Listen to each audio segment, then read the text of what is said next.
Students हैं, क्या NRA के आने से इनकी लाइफ में कुछ आशा की किरण जागेगी?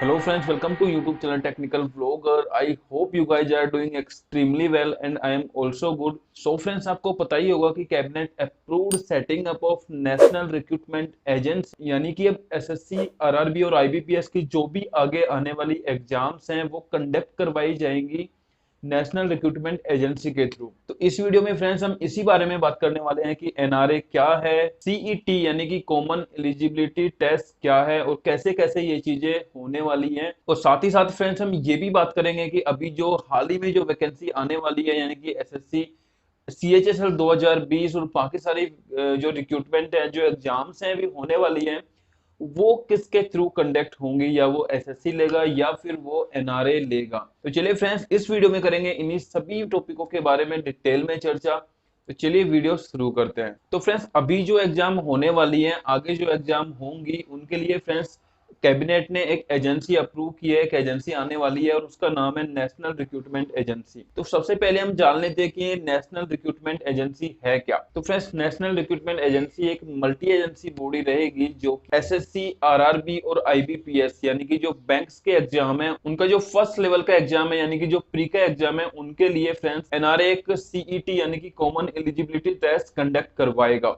यानी कि सारे जो स्टूडेंट्स हैं जो तैयारी कर रहे हैं बैंक्स की, आरआरबी की और एसएससी की, उनको अलग अलग सिलेबस पढ़ना था। जैसे कि आपको पता है रेलवे में जीएस का वेटेज थोड़ा सा ज्यादा आता है, मैथ थोड़ी अलग लेवल की आती है, इसलिए आपको एसएससी के लिए अलग तैयारी करनी पड़ती थी, रेलवेज के लिए आपको अलग तैयारी करनी पड़ती थी। बट अभी ये चीजें थोड़ी सी सोल्व होने वाली हैं, क्योंकि जो लेवल फर्स्ट का एग्जाम है, यानी कि टायर 1 एक तरीके से आप बोल सकते हैं, उसको कंडक्ट करवाएगा नेशनल रिक्रूटमेंट एजेंसी। देखिए फ्रेंड्स, अभी होने क्या वाला है कि अभी जो नेशनल रिक्रूटमेंट एजेंसी यानी कि एनआरए है, वो एक सीईटी कंडक्ट करवाएगा एक साल में 2 बार। ये जो सीईटी होगा फ्रेंड्स, ये ग्रुप बी और ग्रुप सी की रिक्रूटमेंट्स के लिए होगा और साल में 2 बार इसको कंडक्ट करवाया जाएगा। उसमें से फ्रेंड्स जिस भी एग्जाम में, यानी कि आपने 2 बार एग्जाम दिया, जिस भी एग्जाम में आपके सबसे ज्यादा स्कोर रहेंगे, वो वाला स्कोर आपका वैलिड रहेगा। और एक बार जो आपने स्कोर अचीव कर लिया,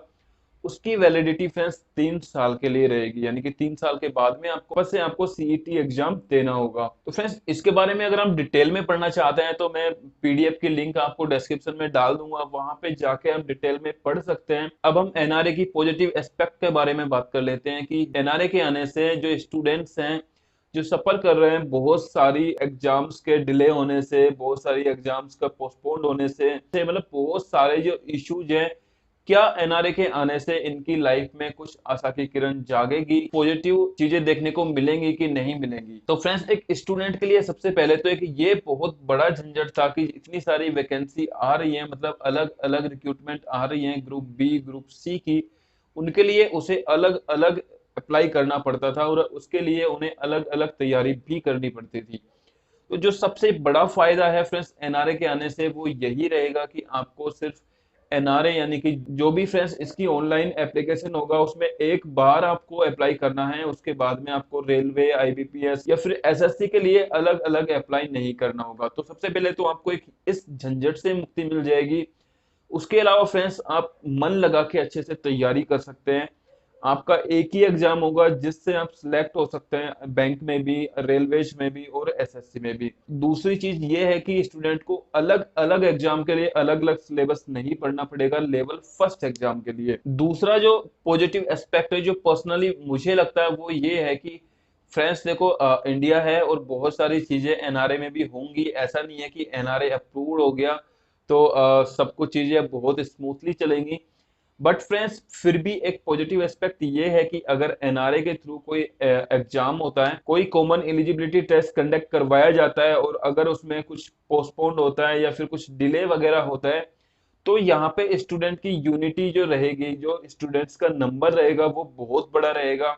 और आगे अगर आपको ऐसा कुछ करना पड़ा, अगर आप कुछ कैंपेन वगैरह चलाना पड़ा, तो उसके लिए बहुत पॉजिटिव रहेगा कि सारे जो स्टूडेंट्स हैं वो आपके साथ रहेंगे। अभी ऐसा होता है फ्रेंड्स, अगर आप एसएससी का कैंपेन चला रहे हैं तो सिर्फ जो एसएससी की तैयारी कर रहे हैं वही आपके साथ शामिल होंगे और बाकी जो रेलवे और बैंक्स की तैयारी कर रहे हैं उनको आपसे कोई भी मतलब नहीं होगा। तो दूसरा पॉजिटिव एस्पेक्ट मुझे ये लगता है कि स्टूडेंट्स की यूनिटी ज्यादा होगी, उससे आप प्रेशर बना सकते हैं गवर्नमेंट पे अगर आपके साथ कुछ मिस हैपनिंग होती है आगे चल के। तो तीसरा और सबसे बड़ा फायदा ये है कि फ्रेंड्स आपको अलग अलग सिलेबस मतलब अलग अलग तरीके की तैयारी नहीं करनी पड़ेगी कि आपको रेलवे के लिए कुछ अलग पढ़ना पड़ रहा है, आपको एसएससी के लिए कुछ अलग पढ़ना पड़ रहा है। एटलीस्ट आपको टायर 1 यानी कि लेवल फर्स्ट के लिए आपका जो सिलेबस रहेगा वो आपका एक जैसा रहेगा। और फ्रेंड्स इससे आपको बहुत बेनिफिट मिलेगा, एक एग्जाम के लिए आप मन लगा के तैयारी कर सकते हैं। तो फ्रेंड्स होगा यही, यानी कि एनआरए आपका लेवल फर्स्ट का एग्जाम कंडक्ट करवाएगा, उसमें आपको एक स्कोर कार्ड मिलेगा जैसे आपको आईबीपीएस में मिलता है। आपको एक स्कोर कार्ड मिलेगा वो कि 3 साल के लिए वैलिडेशन उसका रहेगा। और जब भी कोई रिक्रूटमेंट आती है, भले ही वो एसएससी की हो या फिर आरआरबी की हो या फिर बैंक्स की हो, ये अभी पता नहीं कि वो किस तरीके से बुलाया जाएगा। हो सकता है एसएससी सीजीएल के लिए एक फिक्स क्राइटेरिया कर दे कि आपने स्कोर कार्ड में यहाँ से और यहाँ तक के मार्क्स अगर स्कोर किए हैं तो आप एलिजिबल है एसएससी टायर 2 देने के लिए। और ऐसा ही हो सकता है अलग अलग एग्जाम्स के लिए अलग अलग वो स्कोर फिक्स करें और उसके हिसाब से आप नेक्स्ट स्टेप जो रहेगा आपके रिक्रूटमेंट में, जैसे कि एसएससी सीजीएल की मैं बात करूं तो आपको डायरेक्ट टायर 2 देके उसके बाद में आपका सीपीटी वगैरह होगा तो डायरेक्ट वो चीजें आप दे सकते हैं। तो इससे फ्रेंड्स एक बहुत बड़ा फायदा ये भी मिलेगा कि आपका एक एग्जाम पहले ही हो चुका है, यानी कि टायर 1 का आपका रिजल्ट आ चुका है, एग्जाम पहले ही कंडक्ट हो चुका है। अब एसएससी को सिर्फ टायर 2 और उसके बाद के प्रोसेस कंप्लीट करवाने हैं। कहीं ना कहीं फ्रेंड्स आपको इससे जो एग्जाम और जो सिलेक्शन प्रोसेस है उसमें भी थोड़ी सी तेजी आती दिखाई देगी जरूर से। तो बाकी फ्रेंड्स एनआरए स्टार्टिंग में 2 बार सीईटी एग्जाम कंडक्ट करवाएगा, यानी कि साल में 2 बार सीईटी की एग्जाम होंगी। और जो ये एग्जाम्स होंगी फ्रेंड्स, ग्रेजुएट लेवल की अलग सीईटी एग्जाम होगी, 12th लेवल के लिए अलग सीईटी एग्जाम होगी और 10th लेवल के लिए अलग सीईटी एग्जाम्स होगी। यानी कि 3 सीईटी एग्जाम्स होंगी जिनके लिए आपको अलग अलग स्कोर कार्ड मिलेगा और जो भी वैकेंसी आती है उसमें उसी सीईटी का जो स्कोर है वो एप्लीकेबल होगा। तो चलिए फ्रेंड्स अब हम सबसे लास्ट में बात कर लेते हैं कि अभी जो आने वाली एग्जाम्स है जो करंटली थोड़े ही दिनों में आने वाली हैं, जैसे कि एसएससी सीएचएसएल 2020 का एग्जाम अभी कंडक्ट होना था। अगर ये कोरोना क्राइसिस नहीं रहा होता तो अभी तो कुछ आइडिया नहीं है कि कभी तक कोई एग्जाम्स कब तक कंप्लीट होंगे। तो क्या ये एग्जाम भी एनआरए के थ्रू होंगे या फिर ये एग्जाम अभी एसएससी और बाकी जो रिक्रूटमेंट एजेंसी है वही लेगी। तो फ्रेंड्स देखिए अभी तो कैबिनेट ने अप्रूव किया है एनआरए का सेटअप होना, उसके बाद में फ्रेंड्स इसका डेलीगेशन बैठेगा, मतलब इसमें जो भी क्लास 1 ऑफिसर होंगे वो एक एनआरए का पूरा स्ट्रक्चर बनेगा। उसके बाद में बहुत सारी चीजें होती हैं, बहुत सारी फॉर्मेलिटीज और प्रोसेस होती हैं, तो उनके आने में कहीं ना कहीं मुझे लगता है अभी टाइम लगेगा। और अभी जो अपकमिंग रिक्रूटमेंट या फिर एग्जाम्स आने वाली हैं जो कि ऑलरेडी अनाउंस कर दिया है, जैसे कि जिनका टेंटेटिव कैलेंडर एसएससी पहले ही डाल चुका है, तो वो सारी एग्जाम्स अभी एसएससी ही कंडक्ट करवाएगा। अभी मुझे नहीं लगता कि एनआरए इतनी जल्दी ऑपरेशन में आ जाएगा, इसलिए जो अभी जो वैकेंसी अनाउंस हो चुकी हैं वो वही लेंगी जो भी एजेंसी ने वो लेनी थी, मतलब एसएससी का एसएससी लेगी और आरआरबी का आरआरबी लेगी। तो चलिए फ्रेंड्स आज के वीडियो में इतना ही, एक छोटी सी न्यूज थी तो सोचा आपके साथ शेयर कर दूं। बाकी एसएससी एस्पिरेंट से मैं इतना तो एक्सपेक्ट करता हूं कि इन सब चीजों के बारे में उन्हें पहले से पता होगा, बट फिर भी अगर किसी को नहीं पता हो या फिर थोड़ा कंफ्यूजन हो रहा हो कि ये एनआरए और सीए क्या था, तो मैंने सोचा थोड़ा सा इसको एक्सप्लेन कर दिया जाए।